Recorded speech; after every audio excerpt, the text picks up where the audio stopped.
अस्पताल से वापस आने और यह जानने के बाद कि मुझे लास्ट स्टेज का लंग कैंसर है, मैंने सबसे पहला काम यह किया कि मैं उस लड़की को अपने घर ले आया जिसे मैंने 8 साल से सीक्रेटली प्यार किया था।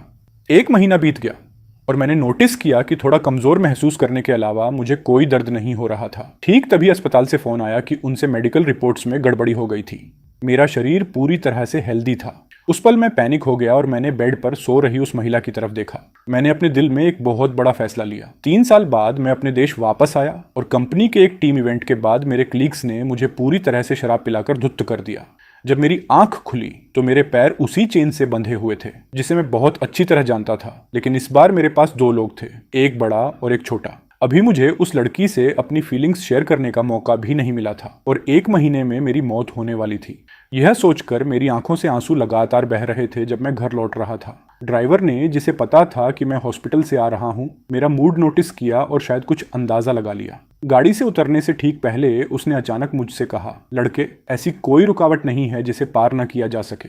प्रेजेंट में जीना ही सबसे इंपॉर्टेंट है। घर पहुंचकर जब मैंने उस खाली विला को देखा तो वहां सिर्फ मैं अकेला था और अचानक मैंने एक बड़ा फैसला लिया। ड्राइवर सही कह रहा था, प्रेजेंट में जियो। मैंने अपना फोन खोला और एक सिल्वर चेन ऑर्डर कर दी। मेरी लाइफ का सिर्फ 1 महीना बचा था और मैं कोई पछतावा नहीं छोड़ना चाहता था। पार्सल बहुत जल्दी आ गया। खाना खाने के बाद वह मेरे हाथ में था। अपने हाथ में सिल्वर चेन को देखकर मैंने साहस जुटाया और WCAT का पिंड चैट खोला। बड़ी बहन, आज मेरी तबीयत ठीक नहीं है, क्या आप आकर मेरी देखभाल कर सकती हैं? जैसे ही मैंने मैसेज भेजा उसने तुरंत रिप्लाई किया। वह आधे घंटे में मेरे घर पहुंच गई। इस बीच मैंने नींद की गोलियों को पानी के एक गिलास में मिक्स कर दिया जो मैंने पहले से तैयार रखी थी और सोफे पर बैठकर इंतजार करने लगा। दरवाजे पर दस्तक हुई। मैंने अपने अंदर के इमोशंस को शांत किया। दरवाजा खोला और जो देखा वह एक प्रोफेशनल सूट पहने हुई महिला थी। उस समय उसके माथे पर पसीने की छोटी छोटी बूंदें थीं। साफ था कि वह अभी अभी ऑफिस से निकली थी और सीधे मुझसे मिलने आई थी। यह देखकर मुझे थोड़ी गिल्ट फील हुई, लेकिन जल्द ही मैंने खुद को संभाला।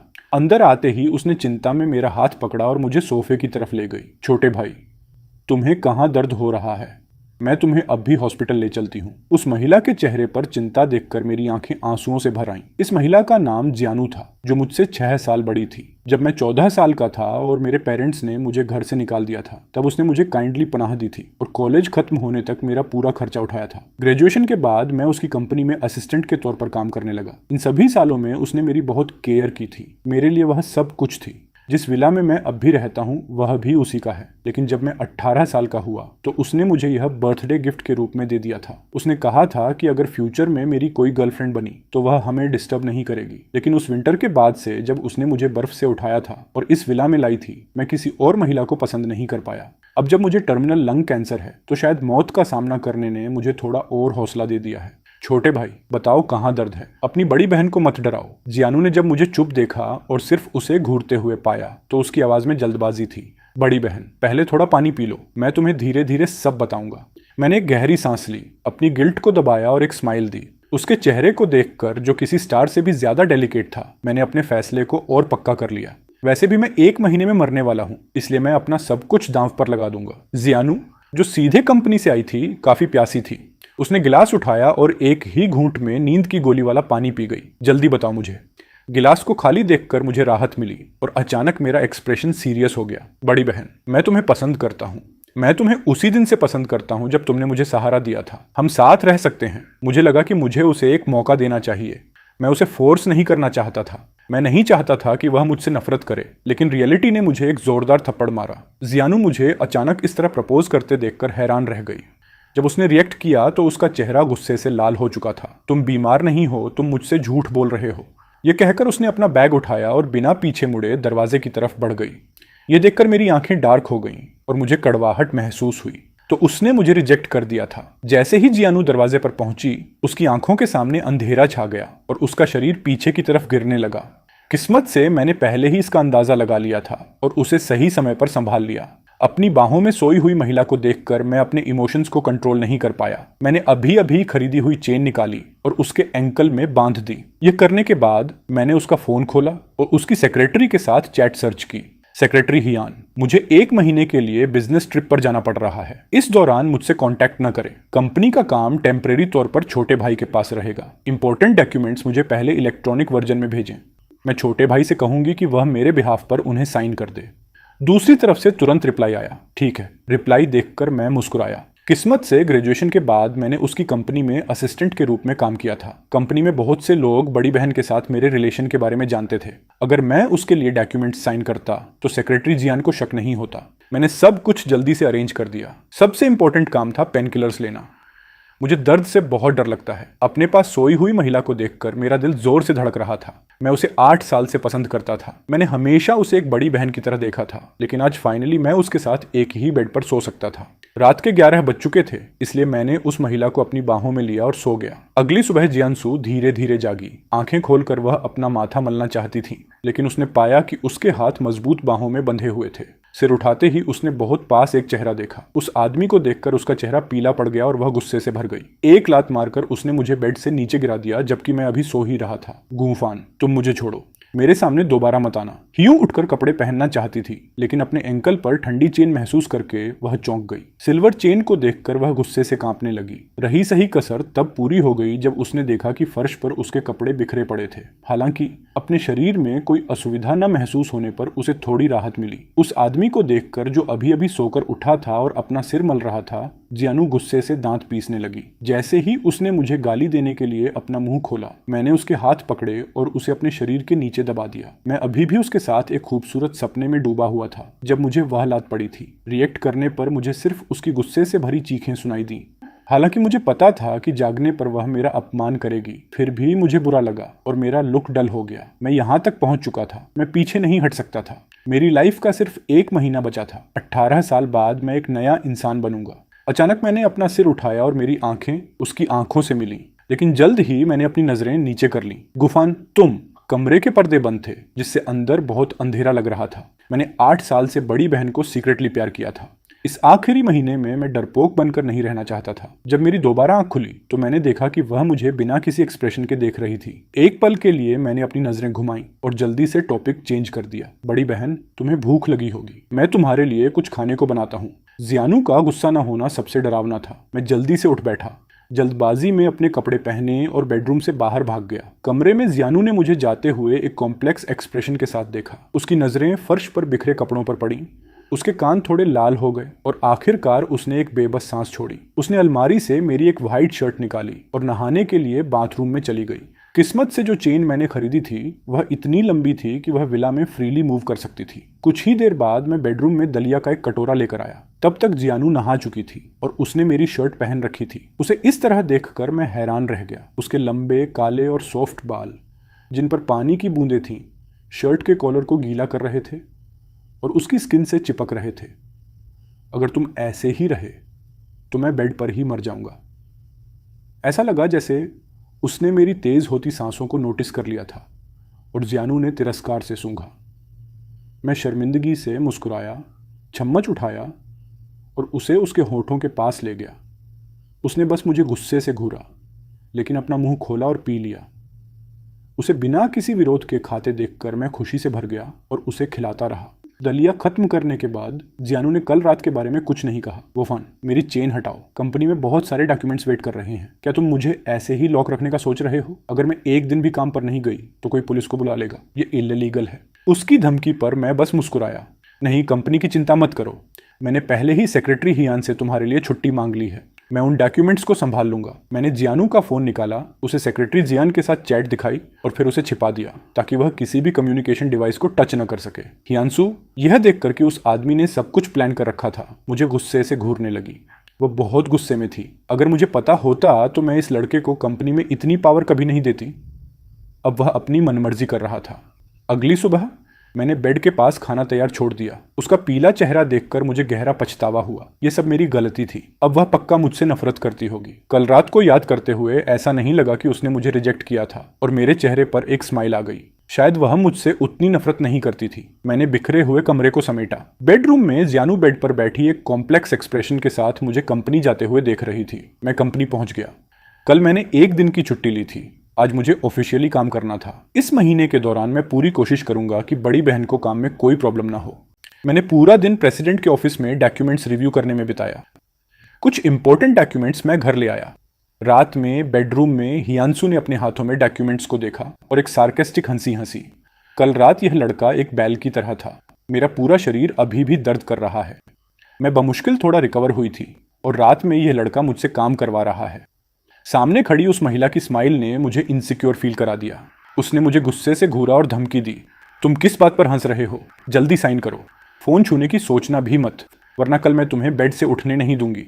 वह महिला क्लियरली मेरी बातों से डर गई थी। उसका शरीर थोड़ा सा कांपा। उसने पेन उठाया और डॉक्यूमेंट्स को रिव्यू करना शुरू कर दिया। मौके का फ़ायदा उठाकर मैं जल्दी से नीचे डिनर बनाने चला गया। इस तरह लगभग 2 हफ्ते बीत गए। इस दौरान दिन में मैं उसकी जगह कंपनी के सारे मैटर्स संभालता था।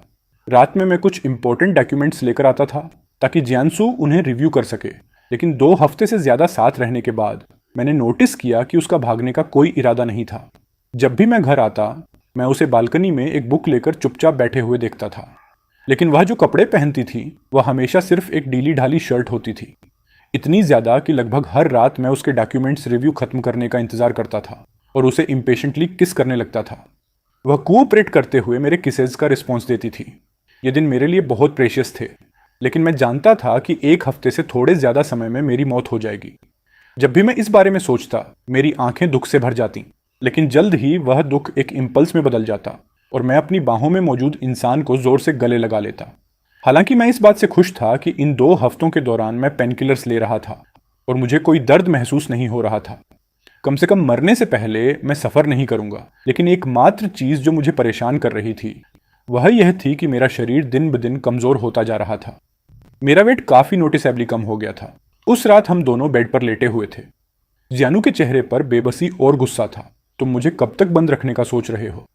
1 हफ्ते में मैं तुम्हें जाने दूंगा। तुम कुछ दिन रेस्ट नहीं कर सकती? तुम्हारा शरीर झेल नहीं पाएगा, है ना? किसने कहा मैं नहीं झेल सकता? एक मर्द कभी नहीं कहता कि वह नहीं कर सकता। इसके अलावा मेरी कमजोरी लंग कैंसर की वजह से है। यह महिला यह कहने की हिम्मत कर रही थी कि मैं नहीं कर सकता। टाइम तेजी से उड़ गया और 1 महीने की डेडलाइन में से सिर्फ 3 दिन बचे थे। हेलो, क्या मैं मिस्टर गू से बात कर रहा हूँ? हॉस्पिटल से कॉल देखकर मैंने सोचा कि वे मुझे ट्रीटमेंट जारी रखने के लिए कन्विंस करना चाहते हैं, लेकिन अब सिर्फ 3 दिन बचे थे। मुझे अब और एडवाइस मत दीजिए, मैं ट्रीटमेंट छोड़ रहा हूँ। जैसे ही मैं फ़ोन काटने वाला था, मिस्टर गू, गलत फहमी हुई है। यह हमारे हॉस्पिटल की गलती है। हमने आपकी रिपोर्ट मिक्स कर दी थी। आपका शरीर पूरी तरह से हेल्दी है। आपके ही नाम का जो दूसरा पेशेंट था उसकी सुबह 6 बजे डेथ हो गई। हम आपसे माफ़ी भी मांगते हैं। क्या? मैंने आगे कुछ नहीं सुना। मेरी आंखें फटी की फटी रह गईं। मेरे कानों में सिर्फ वही एक सेंटेंस गूंज रहा था, आपका शरीर पूरी तरह से हेल्दी है। मैं बीमार नहीं हूँ। मैं मरने नहीं वाला हूँ। नहीं, मैं बीमार नहीं हूँ। लेकिन अगर ऐसा है तो मैं कमज़ोर क्यों महसूस कर रहा हूँ और मेरा फिजिकल स्टेमिना क्यों कम हो गया है? ऑफिस के काम की परवाह किए बिना मैं तुरंत हॉस्पिटल की तरफ भागा। उस पल हेल्थ मेरे लिए एक्सट्रीमली इंपॉर्टेंट हो चुकी थी। मिस्टर गू, आपके डिस्क्रिप्शन के अकॉर्डिंग आपकी कमजोरी और फिजिकल स्टेमिना का कम होना सेक्सुअल एक्सेस और लंबे समय तक भारी मात्रा में पेनकिलर्स खाने की वजह से है। आप घर जाइए, ज़्यादा विटामिन लीजिए, 1 महीना रेस्ट कीजिए और आप बिल्कुल ठीक हो जाएंगे। हमारे हॉस्पिटल की इस गलती के लिए मैं फिर से माफ़ी मांगता हूँ।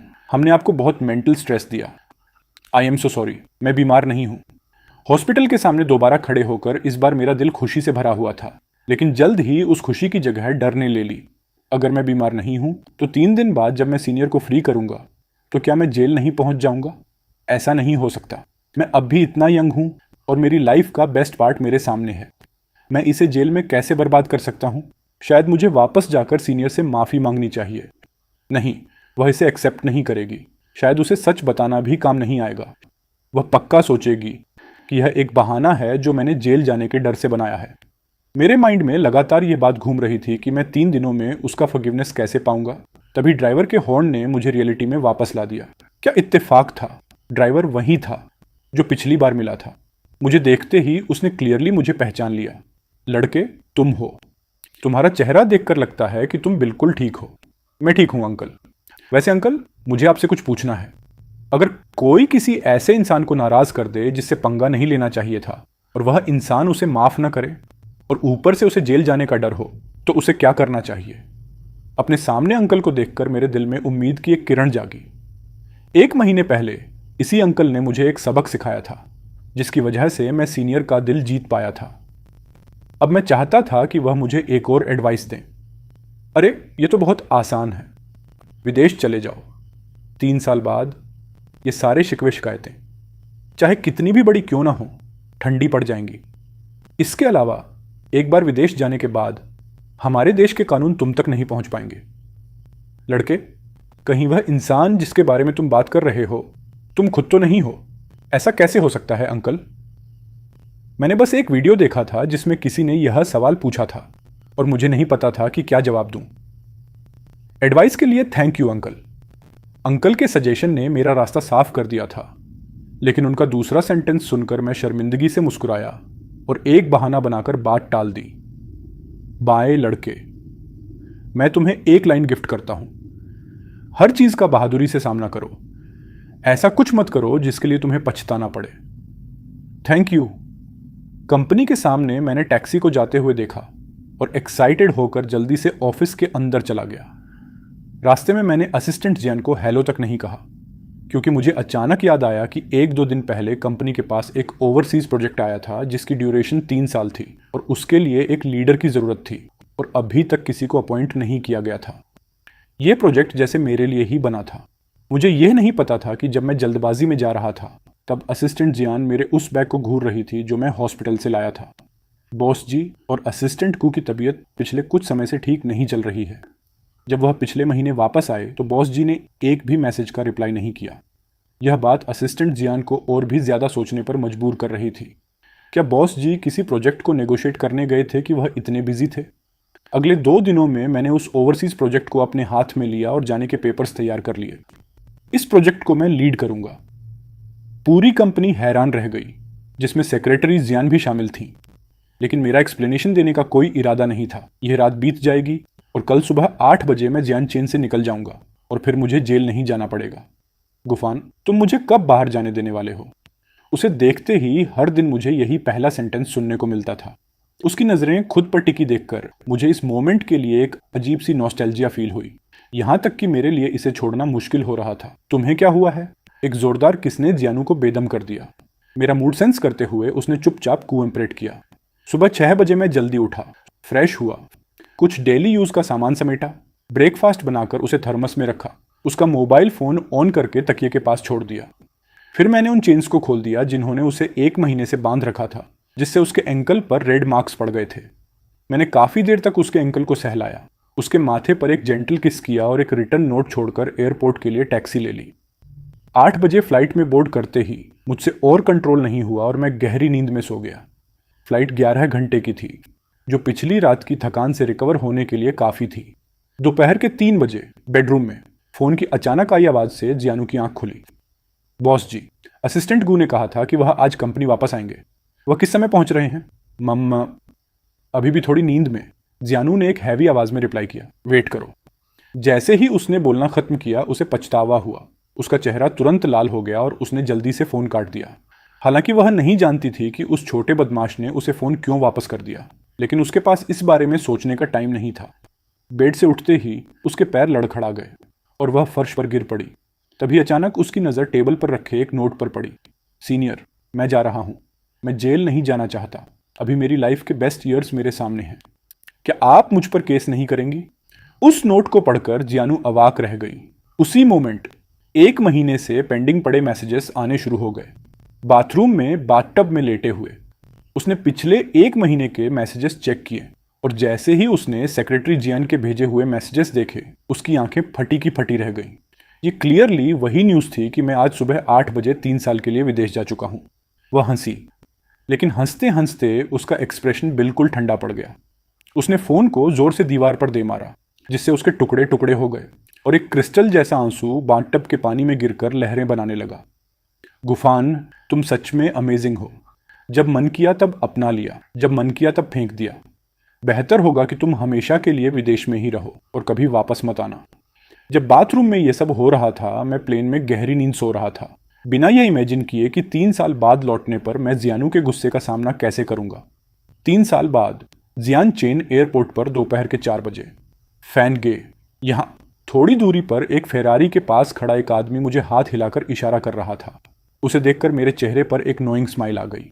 वह मेरा अच्छा दोस्त था सुबह। फैनगे, तुम बिना कुछ कहे विदेश चले गए।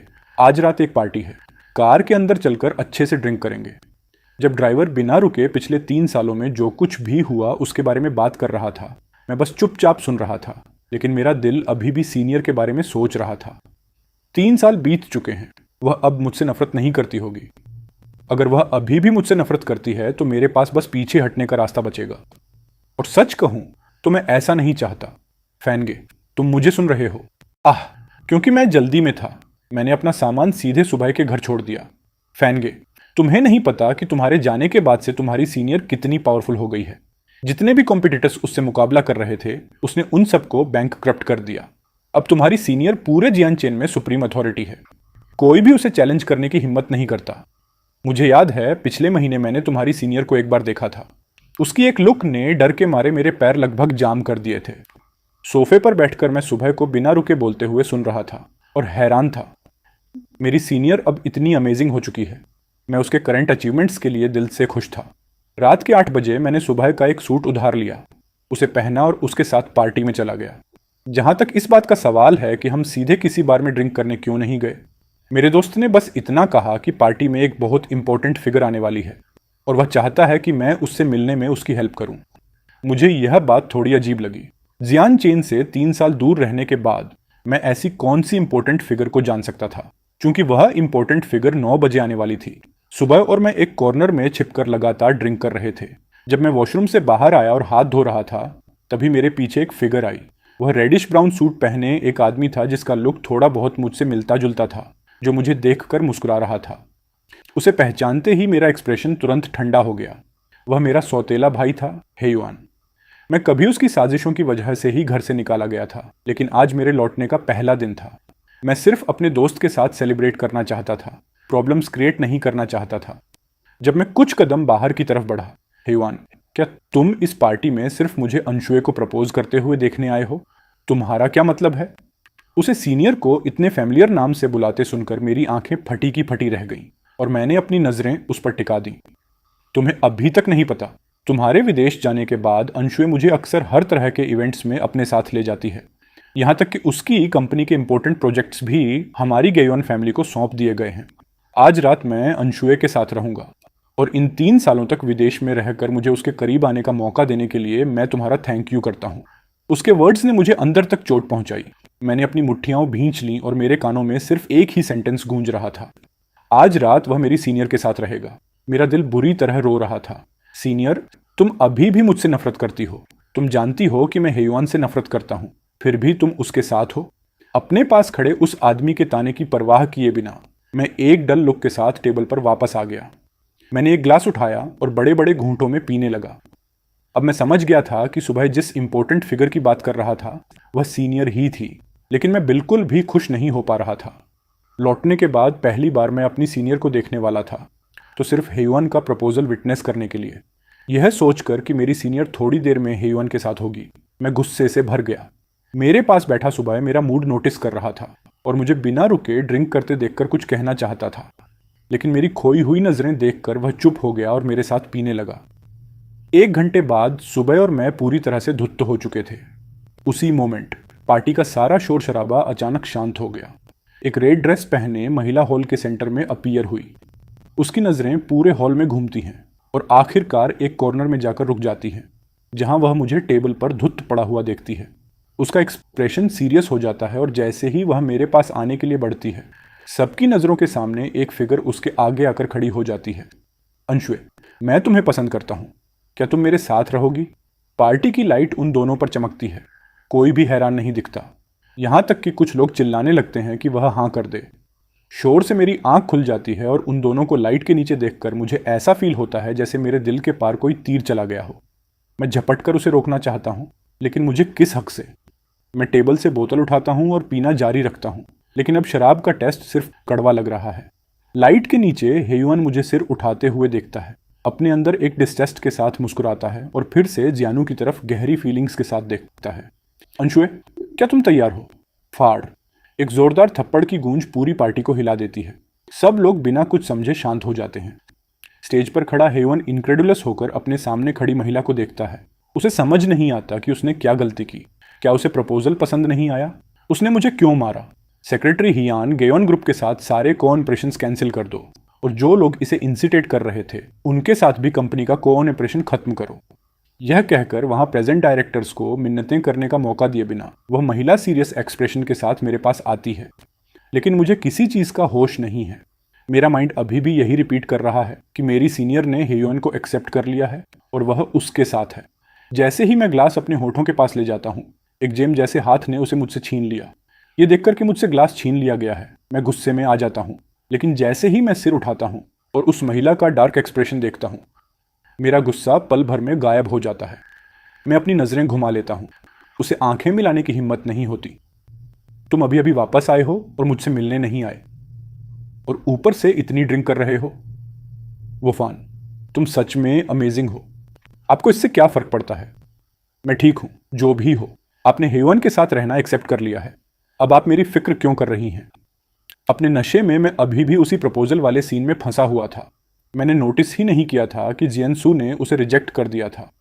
उसे अपनी फिक्र करते देखकर मुझे बहुत इनजस्टिस फील हुआ। मैं उससे ग्लास वापस छीन लेता हूँ और पीना जारी रखता हूँ। मुझे जेलस देखकर जियानू का गुस्सा काफ़ी हद तक शांत हो जाता है। सेक्रेटरी जियान, यंग मास्टर सू को घर पहुँचाने का अरेंजमेंट करो। मुझे एक वेटलेसनेस की फीलिंग आती है और जियानू मुझे अपनी बाहों में उठा लेती है। मेरे ग्लास की शराब उसके चेस्ट पर गिर जाती है, जिससे उसकी ड्रेस भीग जाती है। लेकिन वह जैसे इसे अनदेखा करते हुए एग्जिट की तरफ बढ़ जाती है। उस मोमेंट पर हर कोई समझ जाता है कि बॉस का असली प्यार कौन है। बहुत से लोग हेयुअन की तरफ मॉकिंग लुक्स देते हैं और जिन्होंने इंसिटेट किया था वे गहराई से पछताते हैं। लेकिन इस सिचुएशन में कोई भी बीच में आने की हिम्मत नहीं करता। होटल के प्रेसिडेंशियल स्वीट में वह महिला मुझे साफ करने के लिए सीधे बाथरूम ले जाती है। उस इंसान को देखकर जो 3 साल से गायब था, जियानू को गुस्से और बेबसी की एक मिक्स फीलिंग आती है। बेड पर जब वह अपने बाल सुखा रही होती है, मैं नशे की हालत में होश में आने लगता हूँ। अपने पास उस महिला को देखकर मैं उसे गुस्से में धक्का दे देता हूँ। तुम्हारे पास तो हेयुअन है, तुम मेरे पास क्या करने आई हो? जाओ यहाँ से। तुम क्या चाहती हो? मम्स, अगर मैं तुम्हें नहीं ढूंढूंगी तो किसे ढूंढूंगी? तुम इतनी ड्रिंक क्यों करते हो? क्या मैंने तुम्हें मना नहीं किया था? जियानू एक ऐसे डार्क लुक के साथ कहती है जैसे वह मुझे खा जाएगी। वह सोचती है, यह लड़का मुझे धक्का देने की हिम्मत कर रहा है। बहुत बढ़िया। मेरे साथ सोता है और फिर रिस्पॉन्सिबिलिटी से बचना चाहता है। मैं तुम्हारा बॉयफ्रेंड नहीं हूँ। अपने बॉयफ्रेंड के पास जाओ। मेरी बात सुनकर जियानू हंस पड़ती है। मैं तुम्हें पसंद हूँ, लेकिन तुम मुझसे कहते नहीं हो। तुम 1 महीने तक मेरे साथ सोते हो और फिर विदेश भाग जाते हो। मैंने अभी तक तुमसे हिसाब नहीं मांगा है और अब तुम मुझे ही ब्लेम कर रहे हो। मुझे छोड़ो। मैं उसे दूर हटाने की कोशिश करता हूँ। अचानक उसका चेहरा डार्क हो जाता है। वह मुझे इमोबिलाइज करती है और मेरा मुंह बंद करते हुए मुझे किस करने लगती है। उसी समय एक दूसरे प्रेसिडेंशियल स्वीट में मेरे दोस्त सुबह को एक महिला लगातार सिड्यूस कर रही होती है। कुछ ही पलों में वह प्लेजर के सामने सरेंडर कर देता है। अगली सुबह अलार्म की आवाज़ से मेरी आंख खुलती है। आंखें खोलते ही और पूरे शरीर में दर्द महसूस करके मैं जान जाता हूं कि कल रात कोई मेरे साथ सोया था, इसलिए वह कोई सपना नहीं था। मैं टेबल पर कपड़ों का एक सेट और सीनियर का एक नोट देखता हूं। यह देखकर मुझे बहुत रिलीफ मिलता है। खुशी होती है कि वह कोई और नहीं थी, लेकिन जल्द ही मैं रेडी हो जाता हूं। आज मुझे रिपोर्ट करने कंपनी जाना है। कल रात के बाद मैं जानता हूं कि सीनियर अब मुझसे नफरत नहीं करती। खुशी खुशी मैं WCAT की ब्लैकलिस्ट से उस इंसान को बाहर निकालता हूं जो 3 साल से ब्लॉक था। तभी मुझे अपने दोस्त का एक मैसेज देखकर शौक लगता है। अरे फैन गे, तुम्हें मेरी हेल्प करनी होगी। कल रात तुम्हारी सीनियर की सेक्रेटरी जियान ने मुझे पकड़ लिया। यहाँ तक कि उसने एक वीडियो भी रिकॉर्ड कर लिया और कहा कि अगर मैं रिस्पॉन्सिबिलिटी नहीं लूँगा तो वह मुझे जेल भेज देगी। फैन गे, मुझे बचाओ। सुबह का मैसेज पढ़कर मेरा मुंह टेढ़ा हो जाता है, लेकिन मुझे इस बात से ज़्यादा शौक लगता है कि सेक्रेटरी जियान सुबह के प्यार में है। हालांकि मैं इस मामले में कोई हेल्प नहीं कर सकता। सुनो भाई, बेहतर होगा कि तुम सेक्रेटरी जियान के सामने सबमिट कर दो। ये ऑब्वियस है कि वह तुम्हें पसंद करती है। अगर तुम रिस्पॉन्सिबिलिटी नहीं लोगे तो तुम प्रोबेबली जेल जाओगे और तुम्हारी फैमिली का बिजनेस भी इफेक्ट होगा। इसके अलावा सेक्रेटरी जियान काफ़ी ब्यूटीफुल हैं। उनके साथ रहने में तुम्हारा कोई लॉस नहीं है। कुछ देर बाद जैसे ही मैं कंपनी पहुंचता हूं, सुबह का रिप्लाई आता है। समझ गया फैन गे। मैसेज देखकर मेरा मूड अच्छा हो जाता है। चलो, आज मैंने एक अच्छा काम किया है। ज़रूर मेरे साथ कुछ अच्छा होगा। मैं खुशी खुशी प्रेसिडेंट के ऑफिस की तरफ बढ़ता हूँ।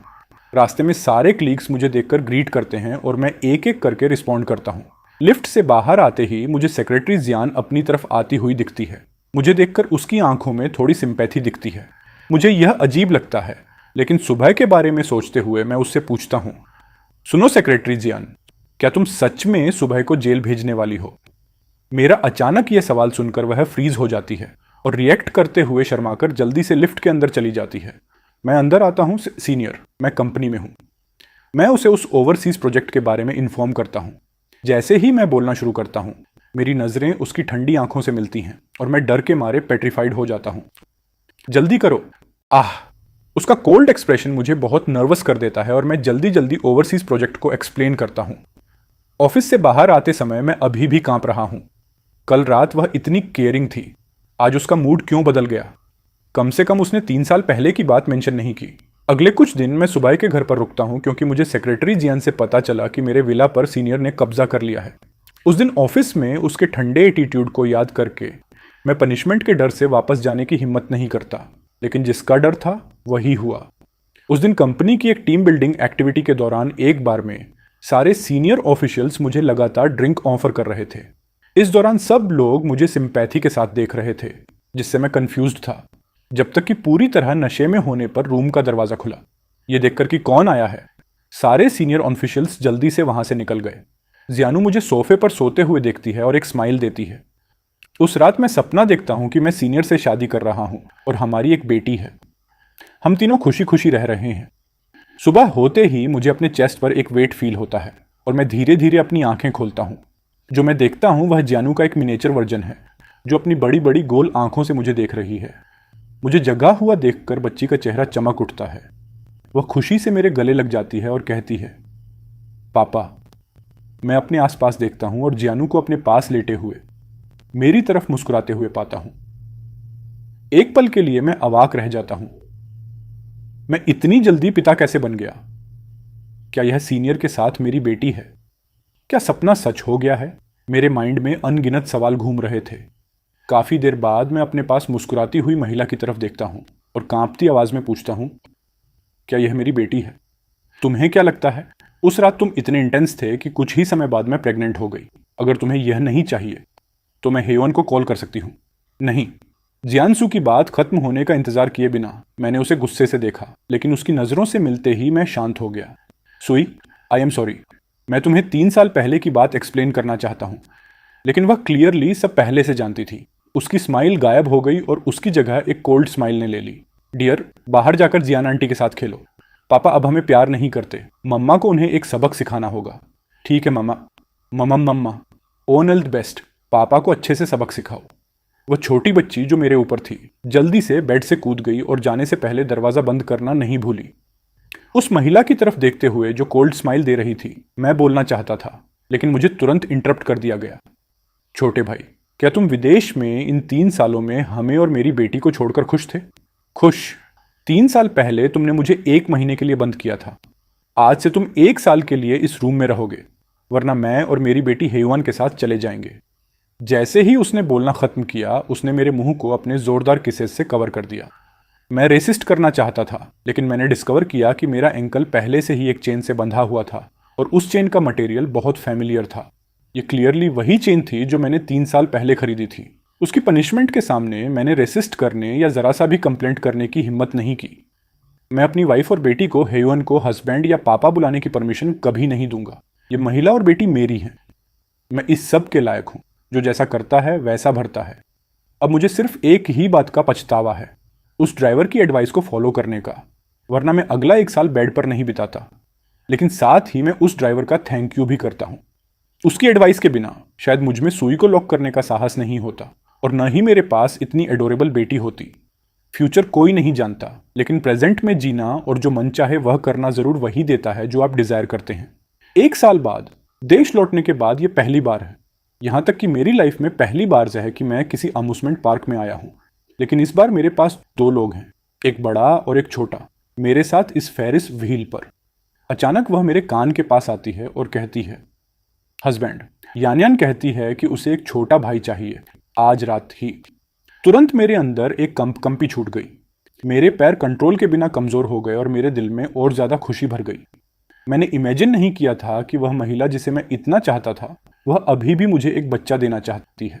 दूसरी तरफ मैं बस यही सोचता हूं कि मैं किसी काम का नहीं हूं। मैं सिर्फ यह जानता हूँ कि मैंने अपनी वाइफ को 1 महीने तक मिसट्रीट किया। मैं 3 साल के लिए विदेश चला गया और मेरी बेटी को उसने अकेले पाला, और मैं इस बीच विदेश में 3 साल तक मज़े कर रहा था। लौटने पर मेरी वाइफ ने मुझे सिर्फ 3 दिन के लिए लॉक किया और फिर मुझे मैरिज सर्टिफिकेट दे दिया। उस मोमेंट पर मैंने अपने दिल में कसम खाई कि मैं अपनी बाकी की लाइफ में इस माँ बेटी को कभी नहीं छोड़ूंगा। जब फेरिस व्हील अपने हाईएस्ट पॉइंट पर पहुंचा, अपनी वाइफ की तरफ देखते हुए जिसकी आंखें मेरे प्यार से भरी हुई थीं, मैंने अपनी वाइफ और बेटी के हैरान लुक्स के बीच एक गहरी सांस ली। मैं धीरे से एक घुटने पर बैठ गया और वह रिंग निकाली जो मैंने तैयार की थी। मैं कभी नहीं भूला था कि मुझे अभी भी इस महिला को एक लव प्रपोजल देना बाकी था। अपनी बेटी को विटनेस बनाकर मैंने उस महिला की उंगली में रिंग पहना दी, जिससे मैंने 12 सालों तक प्यार किया है। रात हो गई और अचानक मैंने एक टैक्सी लेने का सोचा। अपने हाथ में कार की चाबियां देखकर मैंने सोचा कि इसे कल पिक करूंगा। टैक्सी में अपनी बेटी के साथ खेलते हुए अचानक मुझे ड्राइवर की आवाज़ सुनाई दी। उस फैमिलियर आवाज़ ने मेरे दिल को कंपा दिया। यंग मैन, तुम ही हो ना? 3 साल से तुम्हें नहीं देखा और अब तुम्हारी एक बेटी भी है। हाँ अंकल, यह सब आपकी वजह से है। किसी और दिन मैं आपको डिनर पर इनवाइट करूंगा। इसकी ज़रूरत नहीं है। तुम और मिस जी एक परफेक्ट कपल हो। अरे, वह अंशुए को कैसे जानते हैं? मैं चौंक गया और सामने ड्राइवर की तरफ देखने लगा और फिर उस महिला की तरफ जो कार में चढ़ी थी, और तब से उसने एक वर्ड भी नहीं बोला था। मुझे फील हुआ कि मैं एक बहुत बड़े ट्रैप में गिर चुका हूँ। पापा, किसी और दिन हम अपने दामाद को नानी से मिलाने घर ले चलेंगे। ठीक है। मेरे पास बैठी महिला ने बात की और एक ही पल में मुझे सब समझ आ गया। रियलिटी यह थी कि मेरी वाइफ मुझे शुरू से ही चाहती थी। कोई आश्चर्य नहीं कि जब मैंने उस समय उसे पकड़ा था तो वह गुस्सा नहीं हुई थी और उसने स्पेशल तरीके से कून ऑपरेट भी किया था। ये सच साबित हुआ कि सबसे चालाक शिकारी वही होता है जो खुद को सबसे बेहतर तरीके से छुपाता है।